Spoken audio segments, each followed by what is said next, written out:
Anyway, this is going to be week 3, the famous one. Never-ending one. It's always week 3. But chapter 3. Contemplate a shame-free mind.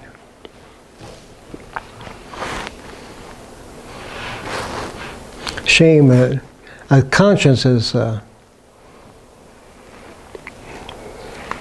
warning. The conscience never dies of natural causes. It dies from neglect and exposure, and only you can kill yours by neglecting it and exposing it to stuff it shouldn't be. How do dirty thoughts affect a clean conscience? Destroys it. That's a question deserving of an answer. Anybody got one?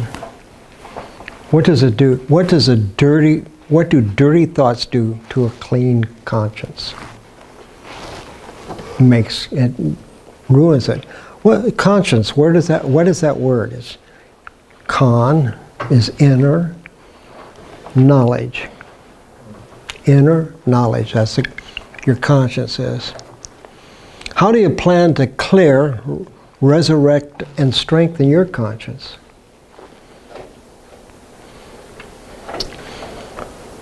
Tai Shinso talked about hope. And when you have no hope, you don't care about consequences. What difference does it make if you're hopeless? And a conscience will bring about a mind that's lost its hope. There are things that we can do to our conscience, and each one of these scriptures talks about a seared conscience. You can reject a clean conscience. You can shut it off. You can defile your conscience. That's not good. Not good.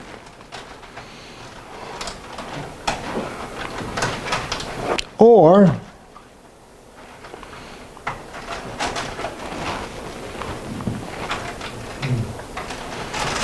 you can revive and nurture a good and clean and clear conscience. And you'll find that in 1 Timothy 1:5.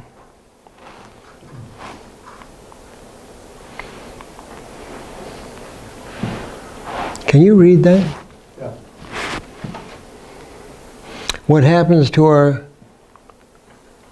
perception of sin and its consequences if we sear, defile, and or reject our conscience?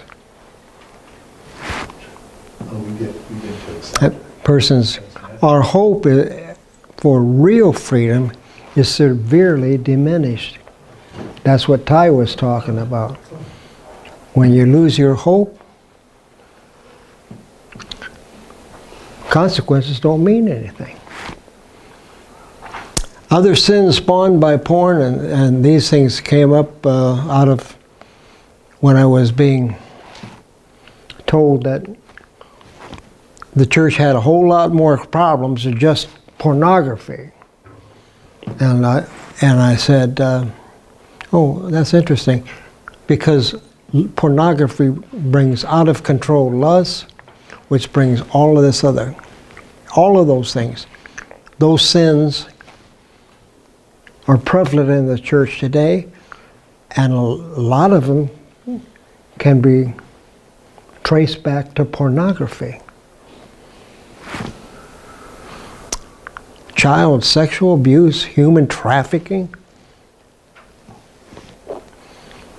vulgar speech and action, abortion, murder, suicide, passivity, callousness, lawlessness, blasphemy, self-indulgence, countless perversions, plus a whole lot more. So that's all from pornography? Yes. Pornography has its collateral damages. I think some of you guys can testify that what it does to a marriage, relationships, to families. And there's nothing good in pornography. Nothing. Is pornography really the victimless crime? Well, how about our wives, our children, our society, our employers? I remember when I was strung out on porn, and I was ripping my employer off, sneaking off to porn shops, porn movies, not doing my job. They didn't pay me to, of course I was straight commission, but they didn't pay me to go to porn theaters. Our family's bank accounts. I spent so much money on porn. Oh man, people we rape with our minds are porn stars. They're victims. Every addict, plus many, many others. It's not a victimless crime. This guy can testify. You recognize him? We'll see him. Ted Bundy. Oh, Ted Bundy. Oh. Son of Sam. This is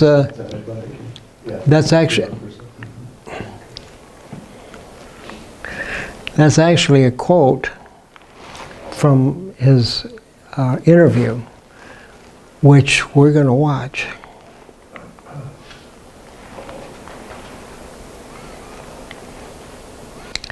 And listen and think. For the record, you are guilty of killing many women and girls. Is that correct?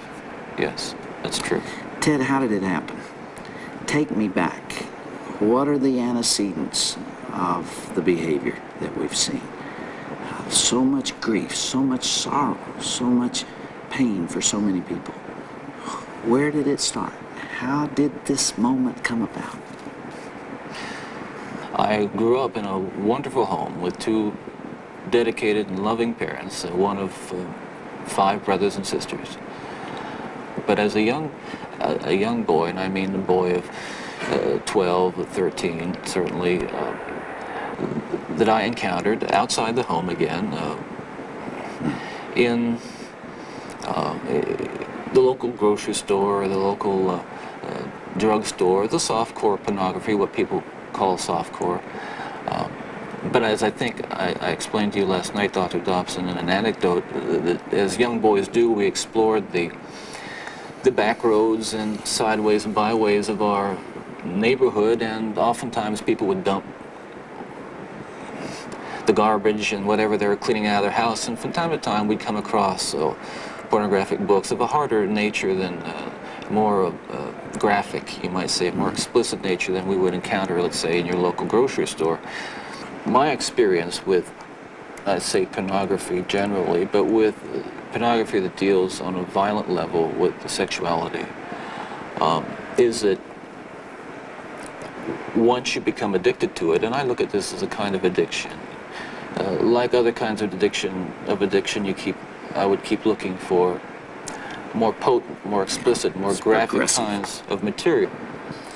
Like an addiction, you keep craving something which is harder, something which gives you a greater sense of excitement, until you reach the point where the pornography only goes so far.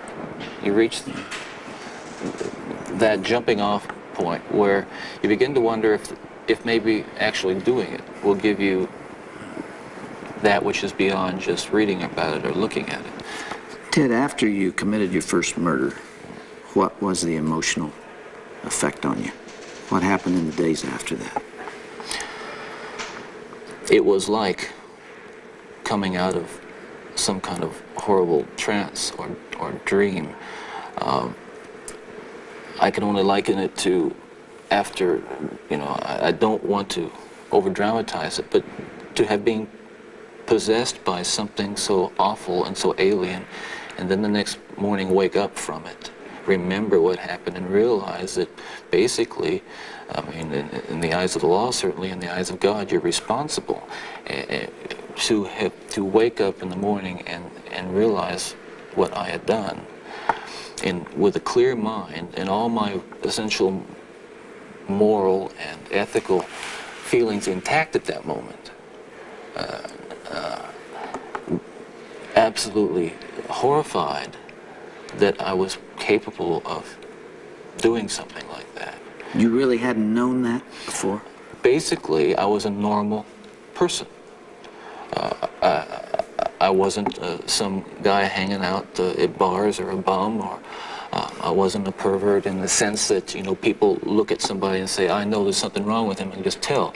I mean, I was essentially a normal person. I had good friends. I led a normal life, except for this one small but very potent and very destructive segment of it that I kept very secret, very close to myself, and didn't let anybody know about it. And part of the shock and horror from my dear friends and family years ago when I was first arrested was that there was no clue. They looked at me and they looked at the all-American boy, and I mean, I wasn't perfect, but I want to be quite candid with you. I was okay. I was. The basic humanity and basic spirit that God gave me was intact, but it unfortunately became overwhelmed at times. And I think people need to recognize that it's not some kind of those of us who have been so much influenced by violence in the media, in particular pornographic violence, are not some kinds of inherent monsters. We are your sons and we are your husbands. And we grew up in regular families. And pornography can reach out and snatch a kid out of any house today. He snatched me out of my home. It snatched me out of my home 20, 30 years ago. And as diligent as my parents were, and they were diligent in protecting their children, and as good a Christian home as we had, and we had a wonderful Christian home, there is no protection against the kinds of influences that are loose in a society that tolerates. You feel this really deeply, don't you? Ted, outside these walls right now, there are several hundred reporters that wanted to talk to you. Yeah. And you asked me to come here from California because you had something you wanted to say. This hour that we have together is not just an interview with a man who's scheduled to die tomorrow morning. I am here and you're here because of this message that you're talking about right here. You really feel that hardcore pornography and the doorway to it, softcore pornography, is doing untold damage to other people and causing other women to be abused and killed the way you did others. Listen, I'm no social scientist, and I haven't done a survey. I mean, I don't pretend that I know what John Q. Citizen thinks about this. But I've lived in prison for a long time now. And I've met a lot of men who were motivated to commit violence just like me. And without exception, every one of them was deeply involved in pornography, without question, without exception, deeply influenced and consumed by an addiction to pornography. There's no question about it. The FBI's own study on serial homicide shows that the most common interest among serial killers is pornography. That's true. And it's real. It's true. Ted, what would your life have been like without that influence?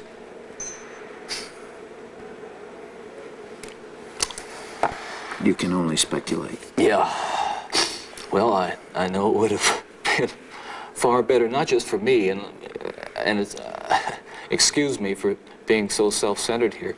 It would have been a lot better for me and lots of other people. I know that, lots of other innocent people, victims and families.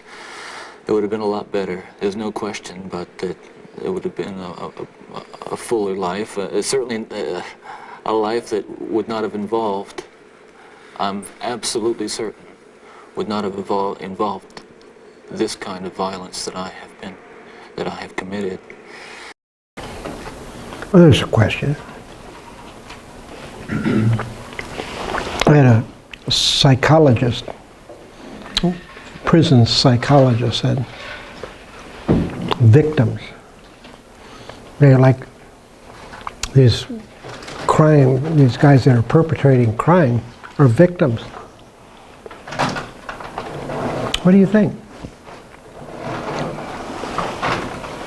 Is porn addictive? What do you think? Well, there are people here that can say, oh yeah. I will say, oh yeah. You almost have to think, you almost have to use the word victim.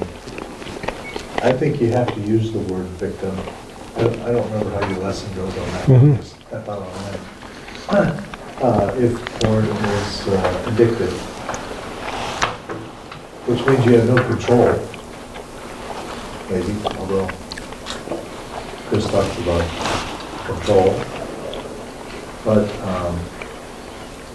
if you do have control, then I don't think you can use the word victim.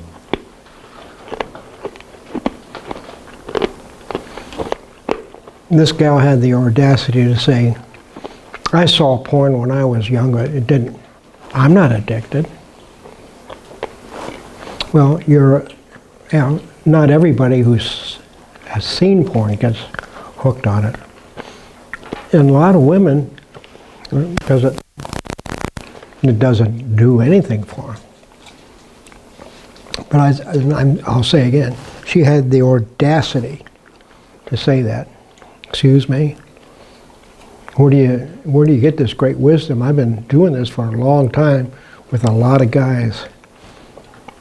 And a lot of them would say, yeah, it got a hold of me and it wouldn't let go. I couldn't get free. Kept over and over again. I'd swear off and try to quit, and it didn't work. Powerless. Yeah, that was me. I don't know about anybody else here, but I happen to know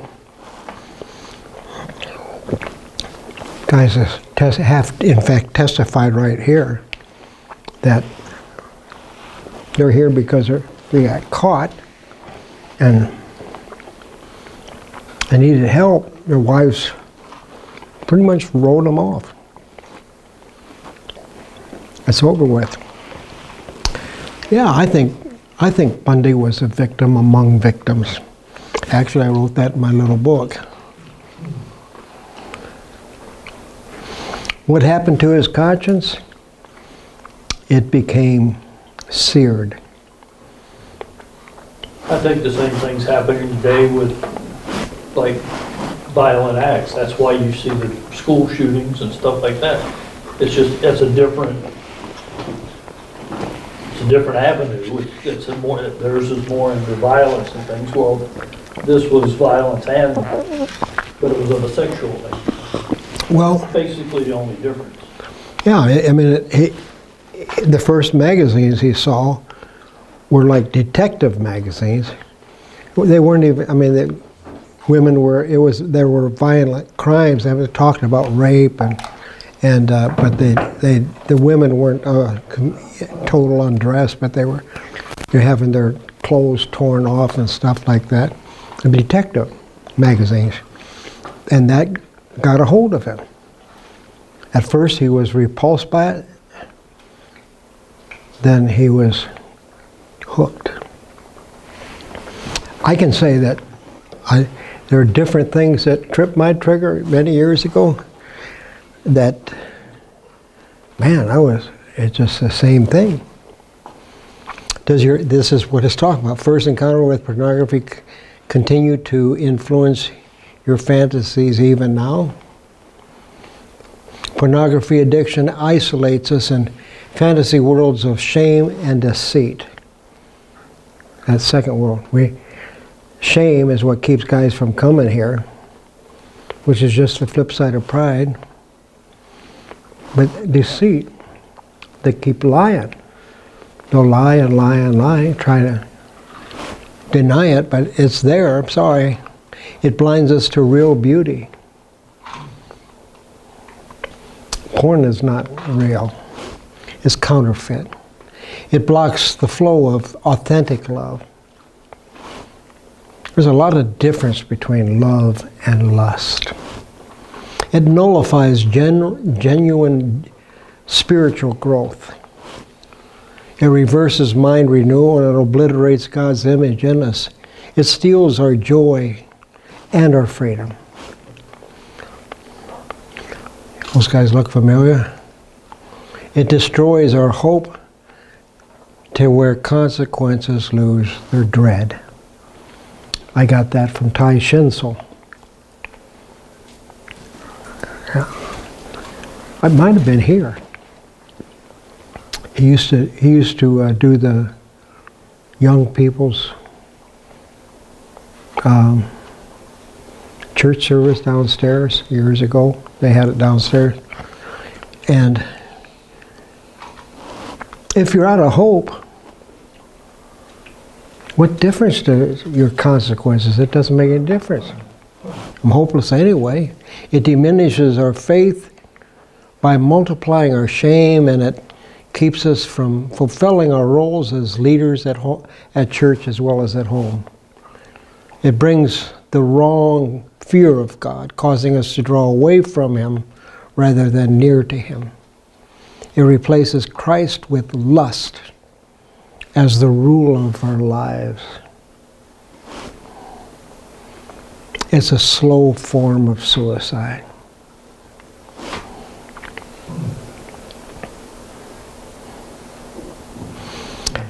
I was blessed in that I was hooked BC, before computers and cell phones.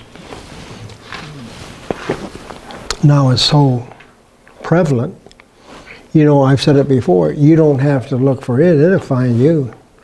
Do you still have pornographic materials, or mental images even without the hardware? I mean, I don't have to go online. I've got rapid access memory. That's a computer form. Is pornography, what? RAM. Is Random access memory. random access memory, I think it is random. Mine is rapid or random. Is it illegal?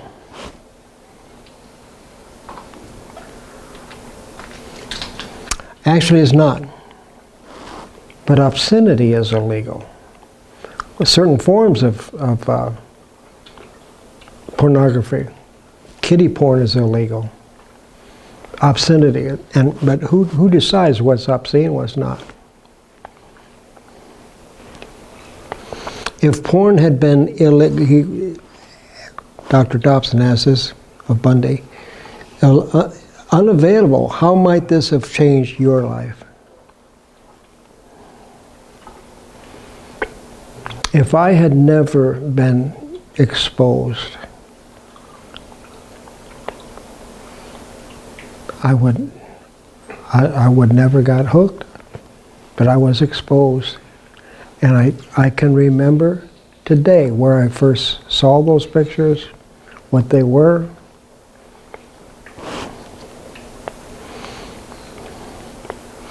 If pornography is a prostitute of thought, so that's what pornographic, that's what it means. It's porno is a Greek word for prostitute. Graphic has to do with different media forms of videography, photography, lithography, graphic forms of thoughts.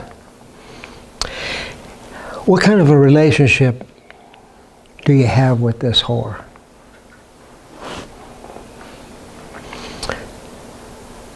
She has come to control, oppress, and rape your mind. You gonna let her? She wants to destroy you and your family. We're aware of that, aren't we? I mean, guys, that whore is Satan, is behind all of that. He uses pornography to tear apart. He comes to kill and destroy, steal and to destroy. He steals our joy, our hope, and he'll destroy us and our family. Maybe he'll use the destruction of our family to destroy us. Jesus restores what Satan has spoiled of what's left of God's image.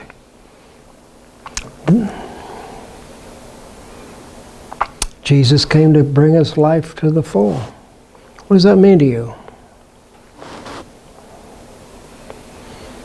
Do you know what I'm talking about? To have that, I've come that you might have life and have it abundantly. Have it to the full. You experiencing that? Somewhat? Man, there are times, I gotta tell you, I've been through times that I think I felt that God has forsaken me, given up on me, thinking, and not blaming him for doing it. But he didn't. He's so faithful. Even when we are without hope and faith, he abides faithful. Because he can't be unfaithful to himself. And he swore by his own name that he'd never leave us, had never forsake us, and never release his hold upon us, ever, never, ever, never, ever. Oh, thank you, Jesus. That's good news, guys. He forgives us.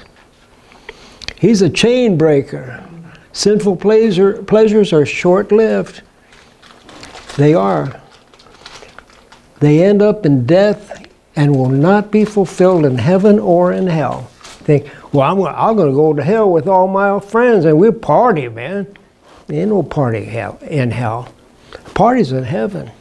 But there won't be any sinful, lustful pleasures in heaven. Because they don't fit in. Immorality will never be acceptable to God. He has a design. Sexuality was designed by him, and it's beautiful.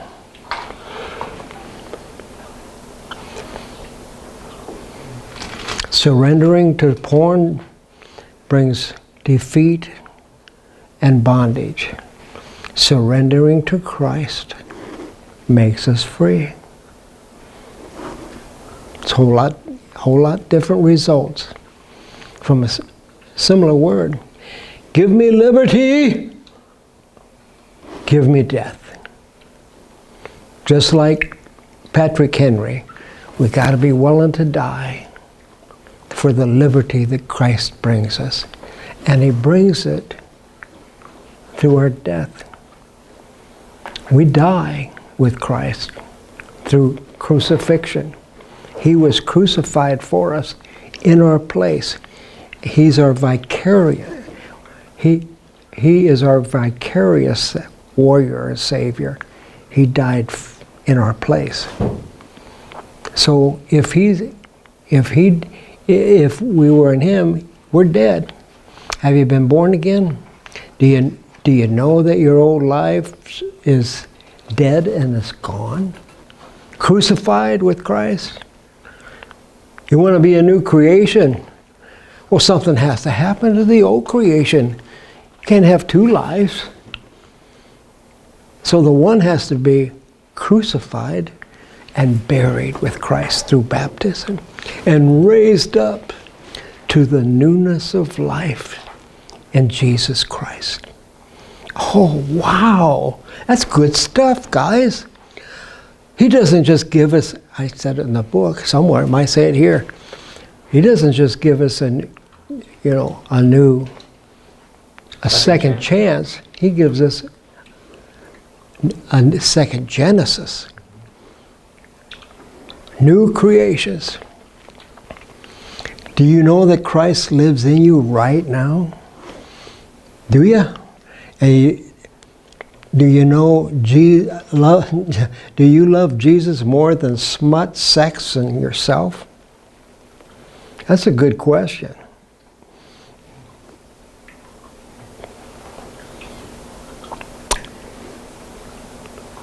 Lord, I say I love you, but I'm still doing this porn thing as smut, lust, self. Me, I. It's a good question. Think about it. Do you hate your sin more than your shame? Shame is pretty bad. But why are you here? Are you trying to get away from sin? Or just to get away from its consequences?